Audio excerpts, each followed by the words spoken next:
Hey traders, Dan here with ImproveYourTrades.com, and today I'm going to show you a very successful news strategy I use to fade the news.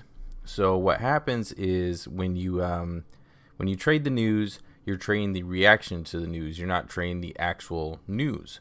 So what happens is there's usually like a huge spike of people jumping in because of the news that comes out.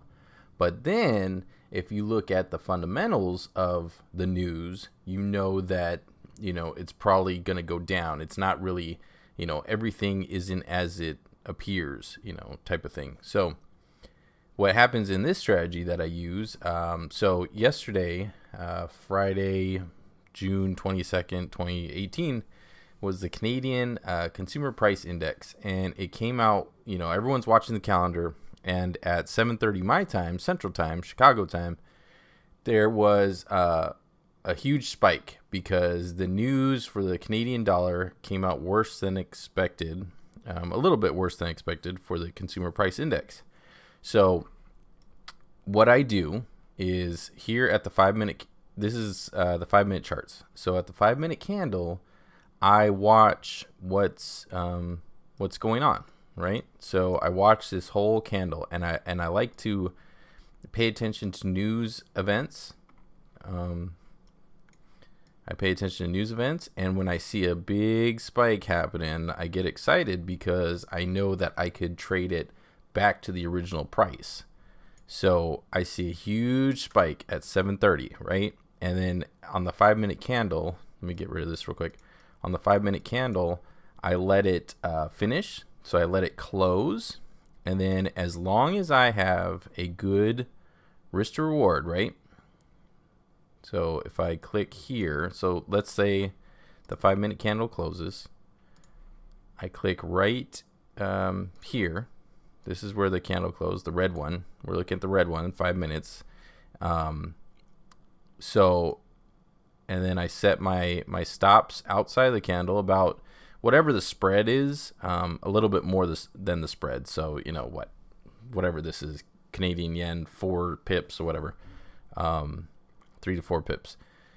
So I set my stop loss a little bit outside of here, and then I trail it back to where the original candle opened at, right? So you can see right here at the 5 minutes, so this is 7:30, right? And then see 7:30 right here at the bottom. I don't know if you can see that. Yeah, you can see that. So 7:30, and then here we go, 8:30 over here. So you can see it just goes, and then where's the close? Normally where I close it at the end of the day. So normally news comes out, 6, 7, 8 o'clock, 9 o'clock in the morning, sometime in there. And then I'll set this trade, and then I'll just leave it until about 3:30, 3:45, and close it before the end of the day. So I'm a day trader with this strategy. I'm also a swing trader in other strategies, but I use this for day trading. So again, 5-minute candle, big candle, and as long as I have this right here is a 4-to-1 risk to reward ratio, by the way. So I have 4-to-1, the 4-to-1 odds that, based on me reading into news a little bit, I believe that it's going to go back to there, right? So it's not just like guessing, it's also reading a little news, not going too deep into it, but reading what other people are thinking, so that when you have a huge spike, you could trade it back, knowing that, a lot of people believe that, there's going to be like an overcorrection or something like that, or a bad reaction to the news, which makes the price go back. And this is kind of, I don't know why I started with Canadian yen, but I always start with the US pairs first. So let's switch to that, USD Canadian, right? So this was, one of the better trades, because the Canadian yen was kind of weird. But so same thing, right? Set my stop loss a little bit out, a few pips away, the spread away, basically a little bit more than the spread plus 1, basically spread you know, if the spread is 4 pips, I put it 5 pips away. So spread plus 1 pip.